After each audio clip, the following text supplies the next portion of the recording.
નમસ્કાર, voice of Mahisagar news channel પર આપનું હાર્દિક સ્વાગત છે. ન ડુંગરે દવ મેળશો ન કોઈ, એ વિષયની જનજાગરણ રેલી નીકળી. આજરોજ 1 જૂન રેલીના પ્રારંભે સ્વામિનારાયણ મંદિર તરફથી આશીર્વાદ આપી એક વડનો છોડ અર્પણ કરવામાં આવ્યો. જિલ્લા પંચાયતના ઉપપ્રમુખ શ્રીમતી નંદાબેન ખાટ, રેલીના પ્રણેતા અનાદિમુક્ત વિચરણ ટ્રસ્ટ નાની સરસણના પ્રમુખ શ્રી મનહરભાઈ પંચાલ, વન પંડિત મણિભાઈ પટેલ, પર્યાવરણ પ્રેમી સર્વશ્રી દક્ષાબેન પટેલ, ડોક્ટર વિમલ દાન ગઢવી, ખ્યાતનામ આર્ટિસ્ટ બિપિન પટેલ, સ્વામિનારાયણ મંદિર ગોધરના કોઠારી હિરેન પટેલ, દીપકભાઈ, પ્રવીણ પટેલ, દીપક પંચાલ, નટવલાલ પ્રજાપતિ, દૂધ ઉત્પાદક મંડળીના ચેરમેન શ્રી શિવાભાઈ પટેલ, રમણભાઈ સરપંચ, ગોધર સરપંચ લાલા બાપુ, મોટી સરસણ પંકજભાઈ પ્રણામી, આજણવા તાલુકા પંચાયત સભ્ય, બોઈડિયા સરપંચ જયંતિભાઈ, એકલ વિદ્યાલયના અગ્રણી વજાભાઈ બારિયા, વેણાના આચાર્ય ગિરીશ પટેલ, મકસુદ શેખ, રામભાઈ, ગાયક કલાકાર કિરણ ડામોર, યુવા કાર્યકર મુકુંદ પંચાલ, મિતેશ ગોસ્વામી, આચાર્ય શ્રી દિનેશ પટેલ વગેરે.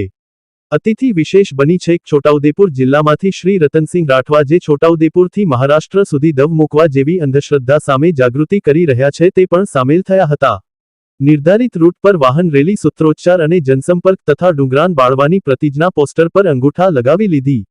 છેલ્લે સાતકુડા પ્રાચીન શિવ મંદિરે દર્શન કર્યા. સભા થઈ, વક્તાઓ દ્વારા માર્ગદર્શન મળ્યું, વન ભોજન કરી સૌ સંતૃપ્ત થયા અને પર્યાવરણ રક્ષણ માટે વૃક્ષો ઉછેરવાના સંકલ્પ લેવામાં આવ્યા. ડુંગરો બાળતા પરિબળોમાં અંધશ્રદ્ધા, ડુંગરો નવડાવવાની માન્યતા ઉપરાંત નવા ટીમરૂના પાન મળે, મહુડાના ફૂલ વીણવા, ડુંગરો ચોખ્ખો કરવા જેવા પણ જાણવા મળ્યા. Bureau report, voice of Mahisagar news. પૂજ્ય સ્વામીશ્રીને વિનંતી કે અમારા જે ડુંગરાળ વિસ્તારની અંદર ડુંગરાઓ લોકો બાળે છે, અંધશ્રદ્ધાથી બાળે છે, એમને બાધાઓ પૂરી કરવા માટે ગમે તે સંકલ્પ લેતા હોય, પણ આપ દયા કરીને એવો સંકલ્પ આલો કે આ વડ ત્યાં આગળ ઉછેરાય અને લોકો એમને મનોકામના પૂરી કરે અને આશાપૂર્ણ વડ તરીકે પ્રખ્યાત થાય સંતોના હસ્તે, એ પ્રાર્થના છે. દાડો આશીર્વાદ બળભરા લ્યો, અમે ત્યાં સંભળાવીશું.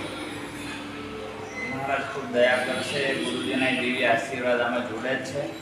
મહારાજ ખૂબ વૃક્ષારોપણ દ્વારા મહારાજ ખૂબ બધાની દયા કરુણા વાવ છે અને ખૂબ સારામાં સારું